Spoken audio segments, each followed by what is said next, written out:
Imagine a factory. Within is thousands of different types of fabrics with variety of texture, design, shape, and color. This factory, of course, needs a skillful and genius engineer who designs machines to weave the beautiful fabrics together. Without this engineer, the fabrics would be nothing but a simple type of cloth. Through this, imagine that the earth is a gigantic factory. The machines of this factory are the living things on the planet, whether they may be plants, animals, or mankind. Therefore, as the textile factory needs a master engineer, theoretically, so does the earth. There must be someone who creates thousands of complex machineries on this planet which make everything work perfectly. This engineer is none other than Allah subhanahu wa ta'ala. Unity of God can be comprehended in two ways. The enormous size of the universe and the existence can only indicate the idea of one and only supreme being with infinite amount of will, knowledge, and power. This is the basic understanding of Tawhid. Number two, the common characteristics of existence on a grand scale point to the unity of the source of creation, that is God Almighty. An example of this would be the electron going around the nucleus like the earth going around the sun. Islam teaches the idea of Tawhid, the belief and knowledge of worshipping none other than Allah. The three fundamental proofs that there is only one God are: number one, law of interrelation. For example, an apple may only grow when there is a tree. For the tree to stay alive, then it needs the earth and the sun. For the sun and the earth to exist, therefore the existence of the universe is required.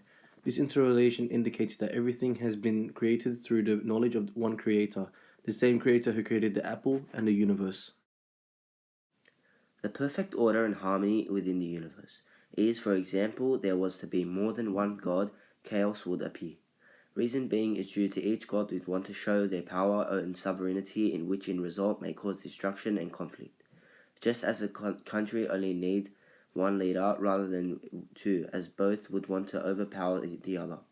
Since the universe is in a perfect harmony and order, therefore it can only mean that there is only one God. Creations of Allah has a characteristic of being one, but created from many things, and also many things created from a few things. For example, a human is created from one sperm. However, in his body, hundreds of natural elements which exist in the universe are available. This shows that there is only one who has absolute ownership of the universe and can do such a thing. God has a famous list of 99 names, which are all His and beautiful. Some of His names are the most gracious, most merciful, and all forgiving. Allah has 6 personal Zati attributes. However, I shall be talking about 3 of them, in which are existence or wujud. This attribute shows the existence of God, and His existence isn't based on any cause or any other being. Self-existent, qiyam bi nafsihi, means that God doesn't depend on any other beings to live, and He isn't bound by space. Unity or wahdaniyya means God is one in His self, attributes, and acts.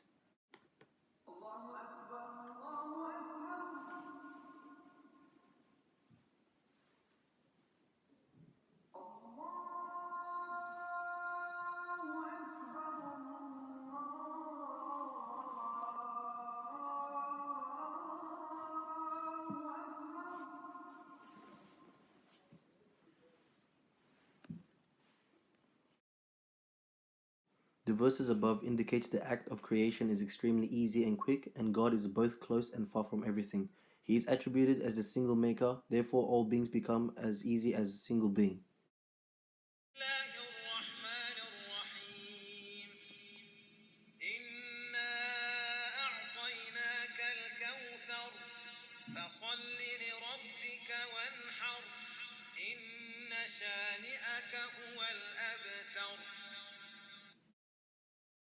Allah is the creator of everything, and His existence does not have a beginning nor an ending. Only created beings have a beginning and ending. Causes are the main components why a being is created. If there was no cause, then God would not have created it. For example, a cake needs a few ingredients and needs to be put into the heat to be made. In a result, a baker must be needed to make the cake. If we were to follow the assumption of God created everything, then who created God? Then if the baker baked the cake, then who baked the baker? God is the ultimate cause. Asking a creator of God itself contradicts that very sentence.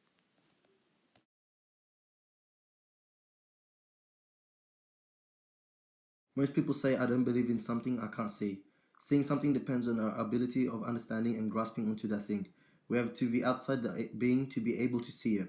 If human beings were limited in seeing and understanding the microscopic world and the universe, and if our size is microscopic compared to the universe, how can we expect to see God when the size of his universe is a mere dot next to his existence and greatness?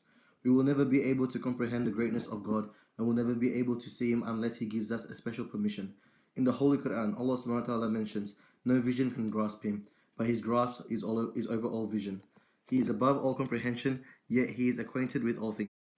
How can one deny the existence of God when this universe is so complex in design and harmonious in every aspect? It is without a doubt the work of the Supreme Being, Allah subhanahu wa ta'ala.